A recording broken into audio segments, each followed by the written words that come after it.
Boa noite a todos, muita paz. Mais uma vez estamos aqui reunidos em nossa casa para mais um estudo do Evangelho segundo o Espiritismo.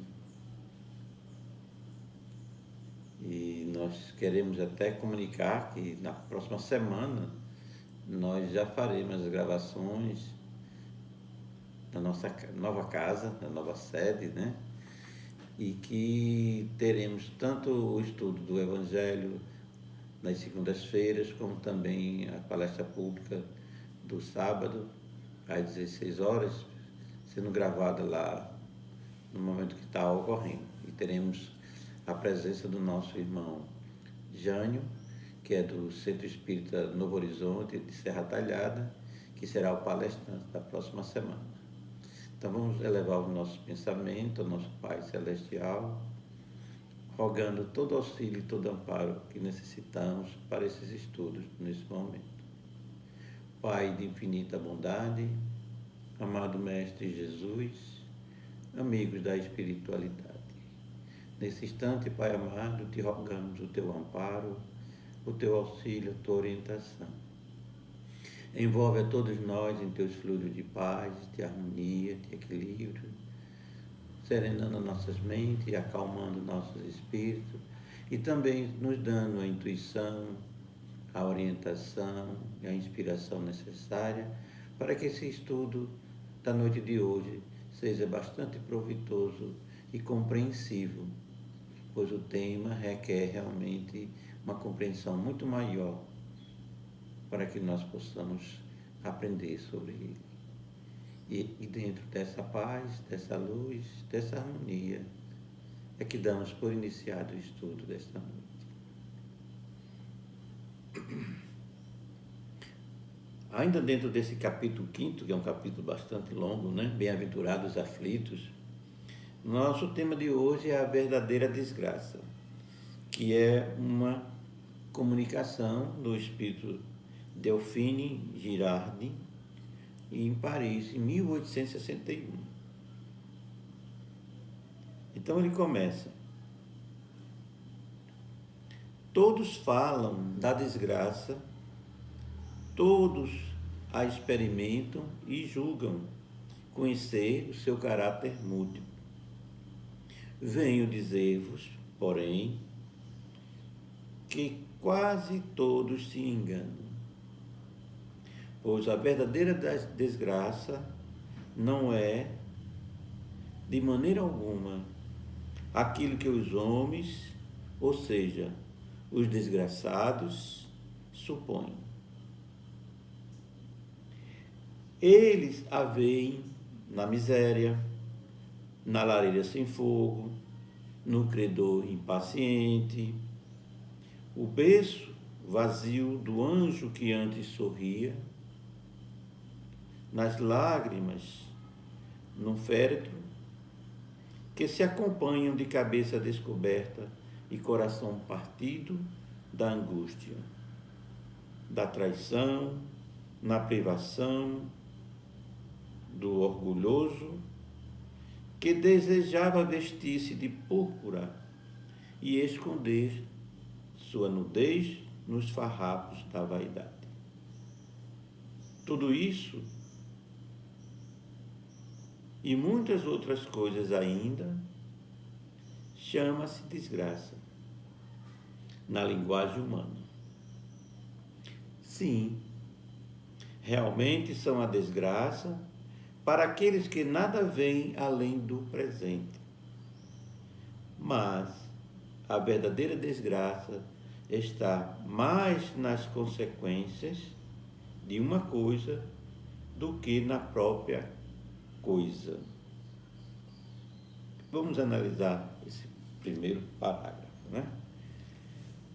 Então, Delphine fala bem interessante essa visão espiritual sobre a desgraça, desse conceito que nós aqui na Terra temos tão fortemente, né? De considerar uma desgraça e acharmos que conhecemos plenamente. Então ele fala, né, que as pessoas acham que a desgraça é quando falta alguma coisa para nós. onde está a miséria, né? Não tem fogo em casa, na lareira, o credor cobrando a gente o tempo todo, a perda de um bebê nosso, amado, as lágrimas e tudo mais. As traições, as angústias e a privação do orgulho, que desejarmos vestir púrpura, né? Para esconder a nudez, nossa nudez nos farrapos de vaidade. Então vejam só, que visão interessante, né? E que muitos de nós não temos assim a percepção de compreendermos o que é que está por trás da nossa desgraça. Por que é que nós estamos vivenciando essa desgraça? E ele vai além e diz que a verdadeira desgraça não está mais nas consequências do que na própria causa. E aí a gente vamos refletir sobre isso. Então, o que é uma desgraça realmente? Nessa visão primeira que é mostrada, que é a visão que a maioria de nós temos, quase na totalidade, né? É que é algo que sofre, que a gente é tolhido, a gente perde, a gente não tem o direito das coisas. Mas a gente precisa compreender uma coisa bem interessante. Aonde é que nós estamos vivendo? Nós estamos vivendo num mundo de prova e expiação. Então, essas coisas que nós estamos passando, que nós consideramos como desgraças, por que está acontecendo conosco? Por que não acontece com todo mundo? Só conosco? Fomos privilegiados para ser desgraçados? Não. É a consequência de nós termos faltas para com Deus e estarmos vivendo num mundo de prova e expiação. Então, essas situações todas dolorosas que vêm para nós são, na verdade, expiações que nós estamos vivendo para nos purificar, para nos melhorar e nos tornar criaturas melhores. Algumas dessas, como é falado aqui, na verdade, é até uma ilusão nossa. A gente acha que é uma desgraça porque a gente não pôde comprar uma roupa nova. Meu Deus do céu. Aconteceu comigo. Já passei um Natal e um Ano Novo e não saí de casa porque a única camisa que eu comprei, aliás, nem comprei, mamãe foi quem costurou, eu não gostei. E não usei por pirraça. E todo mundo foi para a festa, né, na inauguração do primeiro ano da FECIM, que era um evento em Recife maravilhoso, e eu fiquei. E achei o mais desgraçado dos filhos. Orgulho. Né? Então, os conceitos que muitas vezes nós temos, estamos passando por uma desgraça, na verdade, se nós formos olhar direitinho, é como a gente está vendo as coisas. E nós precisamos, primeiro, observar quais as consequências para nós depois sobre isso, para verdadeiramente considerar algo que seja desgraça ou não. Aí ele continua. Dizei-me se o mais feliz acontecimento do mundo, que traz funestas consequências, não é, na realidade, mais desgraçado que aquele inicialmente aborrecido que acaba por produzir o bem? Dizei-me se a tempestade que despedaça as árvores, mas purifica a atmosfera, dissipando os miasmas insalubres que poderiam causar a morte, não é antes uma felicidade que uma desgraça? Que exemplo interessante, né? Que exemplo interessante. Então, algo que pode ser no momento feliz, mas que depois traz consequências que nos causam muito aborrecimento. São acontecimentos que ele chama até de funestos.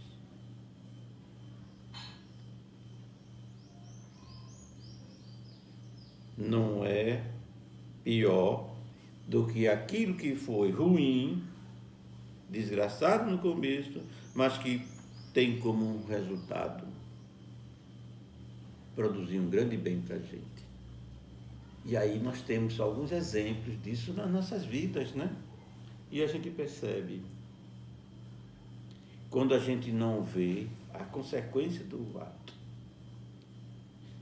Quando nós estudamos, estamos enfrentando uma série de aborrecimentos na faculdade, na escola, né? Nos estudos, ou mesmo no trabalho, o sacrifício que a gente está fazendo, o chefe cobrando o que só, e a gente revoltado, fazendo a pulso o que é cobrado. Aí lá para as tantas, no final do ano, qual é o resultado? Nós somos elogiados e ainda ganhamos promoção.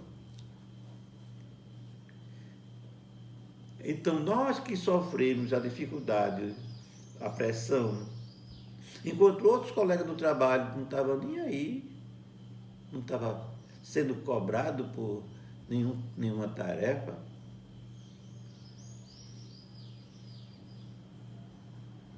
e nós fomos e sofremos. Mas como resultado do nosso esforço de vencer a dificuldade, fomos reconhecidos.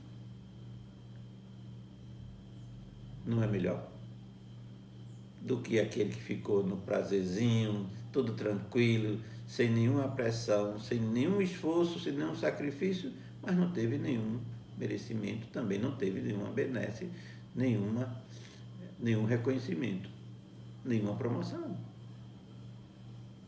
Então, o que é que a gente precisa entender? Nem sempre o esforço, o sacrifício, aquilo que nós chamamos de desgraças, que aparece na nossa vida, é que é o problema. O problema é que precisamos aguardar para ver depois qual a consequência disso para nós, para a nossa vida. Se foi algo bom, então não é uma desgraça. Se foi uma coisa ruim, aí sim, realmente é uma verdadeira desgraça. Então, nosso olhar é um olhar que é muito imediatismo, é resultado na hora. Então, essa visão nossa, que não é uma visão eterna, não é uma visão espiritual, faz que nós vejamos as coisas só no nosso ponto de vista terreno.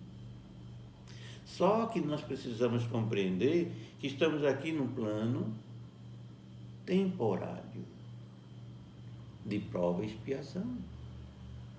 Então, nós estamos num lugar onde vamos passar realmente por muitas provas, por muitas expiações, por muito sofrimento, muitas situações dolorosas, nesse processo de purificação do nosso ser. E incrível que nós nos negamos a compreender dessa forma. Mas a doutrina espírita vem justamente nos alertar, nos ensinar que todos nós somos filhos de Deus, somos seres eternos, que a morte não é o fim. A morte é uma passagem para um outro mundo, um mundo melhor, dependendo de quê? De como nós suportamos as nossas provas, os nossos sofrimentos da nossa vida aqui no planeta. Então, essa visão que Delfim está mostrando, à luz da doutrina, como é que nós deveríamos realmente encarar as dificuldades e observar as consequências depois, para ver se realmente é benéfica ou maléfica. E ele continua. Para julgar uma coisa, é necessário, portanto, ver-lhe as consequências. É assim que, para julgar o que realmente é feliz ou desgraçado para o homem, é necessário transportar-se para além dessa vida, porque é lá que as consequências se manifestam. Ora, tudo aquilo que ele chama desgraça, de acordo com a sua curta visão, cessa com a vida e tem sua compensação na vida futura. Então vamos entender esse parágrafo, né? Então aqui ele vem falar com clareza sobre as questões da vida eterna, sobre a recompensa que Jesus prometeu a todos nós, do reino de Deus, do reino dos céus, que muitas das coisas não iríamos receber aqui na Terra, no nosso planeta, nessa vida. Então, a maioria das nossas dificuldades que nós passamos, para a gente julgar se realmente é ruim ou não, precisamos ver o nosso futuro. E essa curta visão do mundo materialista nos impede de vê-los, porque a gente só enxerga até a morte. Então, à medida em que a gente vai tendo a compreensão de que somos espíritos, estamos vivendo aqui no planeta, somos seres eternos, o que nós estivemos passando de esforço, de sacrifício, de sofrimento em prol do bem, em prol do nosso crescimento, em prol de desenvolvimento das virtudes que nós precisamos ter para nos elevarmos, tais como paciência, resignação, confiança, fé, indulgência, benevolência e tantas outras, nós não estaríamos crescendo, nós não estaríamos aprendendo o que nós viemos aprender aqui no planeta Terra. E aí, nós não vamos receber no mundo espiritual. Por isso que Jesus disse, se me amais, né, guardai os meus mandamentos e tereis a recompensa do nosso Pai Celestial. Mas só acredita nisso, ou só aceita isso, quem tem a compreensão da vida eterna. Quem for materialista, achar que existe uma única vida e que morreu, acabou, para essa pessoa, esses ensinamentos de Jesus é uma balela. Como um colega meu dizia, quando eu dizia, Deus lhe pague, eu disse, vem com essa conversa não. Meu amigo, se não quer pagar, diga. Agora, você vai dizer que Deus lhe pague, me pague, conversa. Deus não vai pagar, não. Né? Então, na crença dele, que era materialista, tudo teria que se resolver nessa vida. E não por um ser extraterrestre, né? Deus divino, e pagar no outro momento, noutra oportunidade, que ele tinha certeza que não iria ocorrer com ele, na crença dele. Mas, na verdade, a gente sabe que todos nós somos todos filhos de Deus e iremos passar para esse novo mundo, esse mundo espiritual. E já passamos várias e várias vezes, apenas o véu do esclarecimento não nos permite lembrar com clareza esses momentos, né? Mas a doutrina espírita vem justamente ajudar a termos essa compreensão de vida eterna e entendermos que somos seres que têm uma componente física e uma componente espiritual. Quem fica na Terra realmente é a parte física, material, orgânica, né? Mas a nossa essência, que é o ser pensante que nós somos, esse continua. O perispírito, que é um corpo energético que envolve o espírito, esse continua. E o perispírito, como todos nós sabemos, né, tem a mesma forma do corpo físico. Por isso que nós somos reconhecidos e nós temos a nossa individualidade, mesmo no mundo espiritual. Então, para quem acredita, para quem tem a compreensão, e por isso a doutrina veio trazer à humanidade esses ensinamentos novos, para ajudar a todos nós compreendermos e entendermos, na verdade, esses ensinamentos, né? Aí ele continua: vou revelar-vos a desgraça sob uma nova forma, sob a forma bela e florida que acolheis e desejais com todas as forças de vossas almas iludidas. Veja só, já começou dando um alerta para nós. Ele vai mostrar uma nova maneira de ver, essa é revelar a desgraça, né? Mas de uma forma bela, florida, que nós acolhemos e nós desejamos com todas as nossas forças, de almas iludidas, ou seja, almas enganadas, despreparadas.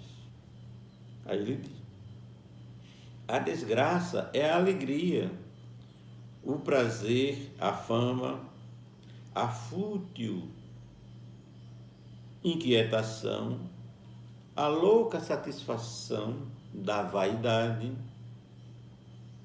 que asfixiam, quase não sai, asfixiam a consciência, oprime o pensamento, confunde o homem quanto ao seu futuro. A desgraças, enfim, é o ópio do esquecimento que buscais com o mais ardente desejo. Então ele revela para nós a desgraça que a gente gosta de ter. Veja que coisa interessante, né? Então, para nós, o que é que a gente diz? A nossa desgraça é a alegria, é o prazer, a fama, a fútil inquietação, a louca satisfação da vaidade, que asfixiam a consciência e oprimem o pensamento. E confunde a nós sobre o futuro. Então, nós temos como conceito de que é felicidade, o que é coisa boa, é a gente estar aqui no planeta Terra, só tendo leveza, prazer, coisas fúteis. Então, na verdade, está sendo a própria desgraça nossa. Porque no momento em que estamos o tempo todo querendo satisfazer a nossa vaidade, tendo fama, alegrias, prazeres e fútil inquietação, faz com que nós nos alienemos das coisas espirituais. Nós nos alienemos e vamos fazer um papel, ou criamos para nós o que a gente chama de uma máscara, em que a gente vai se mostrar para uma sociedade que somos bem-sucedidos, mas que, na verdade, estamos fazendo uma desgraça para nós mesmos. E a gente não compreende como uma desgraça, porque nós estamos iludidos. Então, achamos que é importante, que é maravilhoso, termos a fama, todo mundo reconhecer em nós alguma coisa, e nós sermos uma pessoa desonesta, falsa, sem amor, arrogante, e dando a gente a maior pompa, né? A maior alegria. Então, na verdade, essas coisas que nós temos, que aparentemente a falta dela é uma desgraça, na verdade, quando nós temos, é essa a verdadeira desgraça que a gente dá. Porque nos hipnotiza, como é que a gente diria? Asfixiam, né? Mas além de asfixiar, é uma outra coisa bem interessante, nos dopa e nos deixa como uma pessoa que não tem uma consciência das coisas boas, das coisas divinas, nas coisas que Deus deseja para todos nós. E é o nosso melhoramento, o nosso crescimento. Então, nós nos afastamos do esforço de crescimento para viver as benesses da aparência, da futilidade e de tudo mais. Porque todo mundo vai achar lindo, todo mundo gosta, né? Dá ibope, né? Dá boas cenas aí para a gente divulgar, e aí nos enganamos com esses processos, tá certo? Mas, na verdade, isso é um ópio que nós temos. E uma outra coisa também, que é uma desgraça, é o esquecimento que a gente busca das coisas ruins que a gente fez, ao invés de corrigir as coisas erradas que nós fizemos. Então a gente vai ardentemente esquecer, né?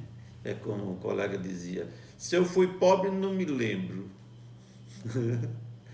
para dizer que hoje é só abundância, né?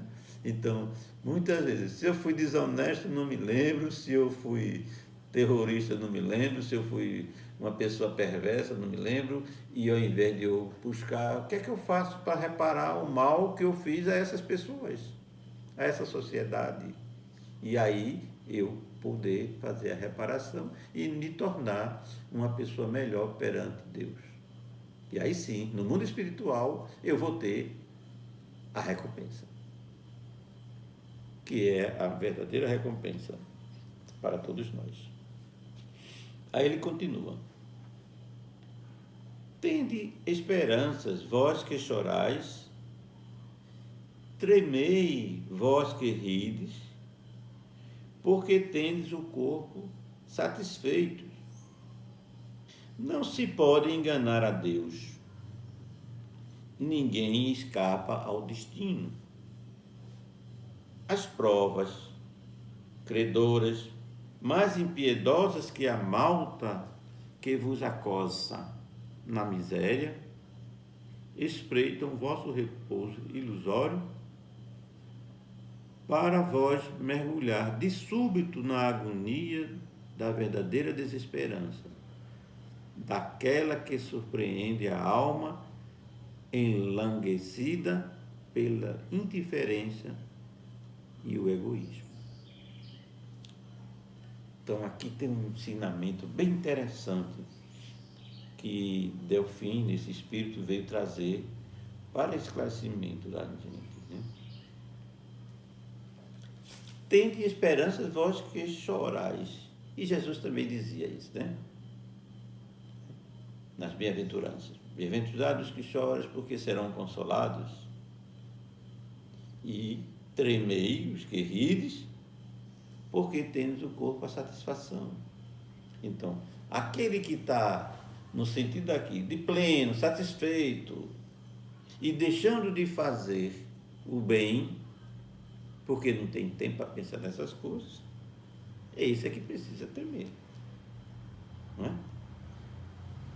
Porque se nós temos uma dívida para com Deus, ninguém vai escapar. Precisamos reparar. E aí é o que ele fala nessa questão. E Jesus ensina também a gente quando diz: não sairás daqui enquanto não pagar o último ceitil. Então, nós não sairemos do mundo de prova e expiação enquanto não pagarmos a última dívida, por menor que seja, que nós tenhamos contra as leis de Deus. E ele fala, e quando a gente pensa que a coisa está bem resolvida, né? Está tudo, as provas vêm, as cobranças vêm, e naquele momento, de súbito aparece, e muitas vezes encontra nós, enfraquecidos e sem força para suportar. Então, quantos de nós passamos a nossa juventude, a nossa maturidade, empurrando com a barriga as nossas responsabilidades, nossos compromissos de crescimento? Mas quando chega na velhice, vem a cobrança, mas nesse momento nossa alma já está enfraquecida e sem forças para lutar e trabalhar e vencer. Porque fomos indiferentes e fomos egoístas. Então, é uma tristeza que a gente percebe em muitos seres que vivem muito, mas tem uma velhice de muita dor, muito sofrimento, por não ter feito a sua tarefa de reparação, de recuperação, de crescimento do bem, no momento em que tinha as forças necessárias para fazer. Daí a importância de nós nos dedicarmos ao trabalho do bem, a partir do momento que a gente começa a conhecer os valores, a partir do momento que a gente tem a consciência, porque muitas vezes nós estamos adormecidos, né?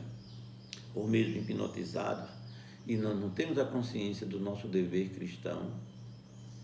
Mas a partir do momento que é chegado a nós esses ensinamentos, nós precisamos fazer a nossa parte e nos esforçarmos para nos melhorar e caminhar nesse processo de recuperação, de reparação dos males, expiando as nossas provas, transmutando pelo trabalho no bem para poder sair dessas dificuldades. E uma coisa muito importante que Jesus nos ensinou foi através do amor.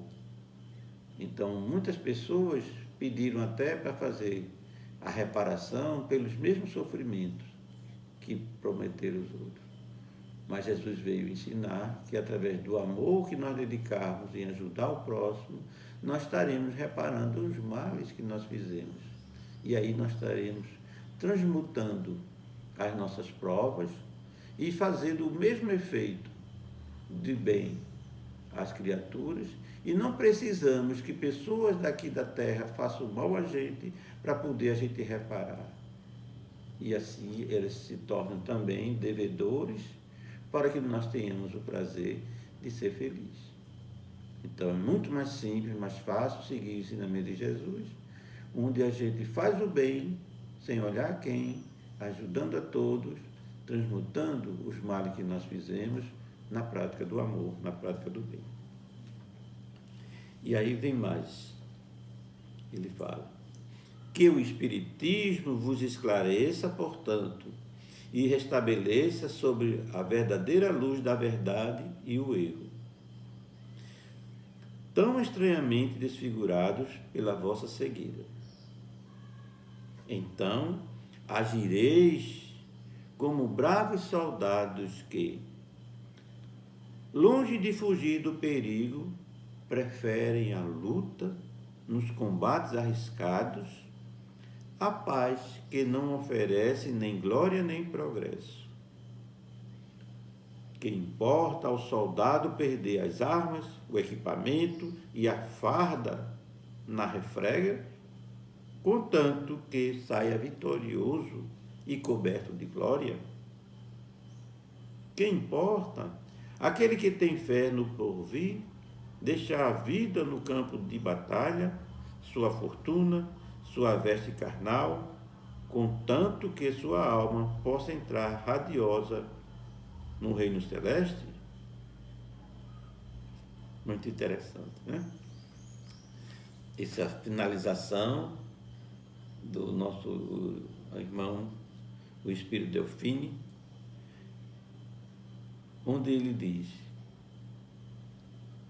que o Espiritismo vos esclareça e estabeleça a verdadeira luz da verdade e abra para entendermos a questão dos erros e desfigure a nossa cegueira. Então o Espiritismo vem mostrar isso para a gente, vem tirar o véu que nos prende nessa cegueira, em que a gente fica vendo a vida de uma forma errônea, onde a gente deseja ter o máximo de felicidade, o máximo de prazer aqui e nenhum esforço de melhoria, de crescimento. E ele dá um exemplo bem interessante, isso é muito interessante, não é? Então agireis como bravos soldados que, longe de fugir do perigo, preferem a luta nos combates arriscados, a paz que não oferece nem glória nem progresso. Realmente, se você pega um militar que tem consciência e que ele diz que nunca foi numa batalha, nunca foi um negócio que está frustrado. E eu me lembro de um colega da Marinha que foi justamente isso. Eles passaram um tempo imenso consertando o navio que iria ir para combate. Mas quando saiu, ainda não estava tão perfeito, o navio naufragou e eles nem lutaram. Ele foi o primeiro marinheiro que não houve nem combate. E isso, ele tinha maior frustração, porque não conseguiu dar o seu esforço depois de tanto treinamento, de tanta luta. Então, não importa para um soldado perder a arma, os equipamentos e a farda, contanto que saia vitorioso da batalha, pois será coberto de glória. Então, a importância não é as coisas intermediárias, não é a arma, não é o equipamento, nem é a farda, mas sim vencer. Então, da mesma forma, para nós seres humanos, quem importa? Aquele que tem fé no porvir, ou seja, aquele que tem fé na vida eterna, deixar sua vida aqui na terra, a sua fortuna e sua veste, que é o que nós acontecemos, todos nós. Ninguém leva a fortuna para o mundo espiritual, ninguém leva as roupas que a gente comprou, ninguém leva o corpo que a gente comprou. Quem é que vai? A nossa alma. Então, essa nossa alma, se tiver purificada, se tiver vencido todas as provas que foram programadas para essa encarnação, ela estará radiosa no reino celeste. Ou seja, será recompensado no mundo espiritual. Então, para nós que temos o conhecimento da doutrina espírita, que temos o conhecimento dos ensinamentos de Jesus, tem essa certeza da vida continuar. E nós temos a vida eterna e temos a oportunidade do nosso espírito ir para um mundo espiritual melhor do que o planeta Terra em que nós vivemos, nessa refrega, nessa batalha de dor e de sofrimento. Que possamos ter compreendido essa visão espiritual a respeito das nossas lutas, das nossas expiações, para que tenhamos força, coragem, paciência, serenidade e resignação diante das provas que nós estamos passando, das lutas que nós estamos tendo, dessas expiações que nós vivenciamos, porque aqui é o mundo para essas coisas, de prova e expiação. Mas um dia ele será um mundo melhor, que será um mundo de regeneração, e nós não teremos mais a expiação para passar. Muita paz para todos. Então, vamos agradecer ao nosso Pai Celestial por essa oportunidade que tivemos de estudar esses ensinamentos e abrir um pouco mais a nossa mente para entendermos as questões da vida eterna, as questões do nosso melhoramento, do nosso progresso espiritual. Pai de infinita bondade, nós vos agradecemos por todo amparo, todo auxílio que recebemos nesta noite. E que tenhamos uma semana de muita luz, de muita paz, de muita harmonia, e que a cada dia nos fortaleçamos para vencer e lutar com muito amor, com muita paciência, mas com firmeza, com confiança e fé, e vencermos todas as provas, todas as expiações que estão designadas para essa encarnação. Que o amor de Jesus envolva e ilumine a todos. Que assim seja.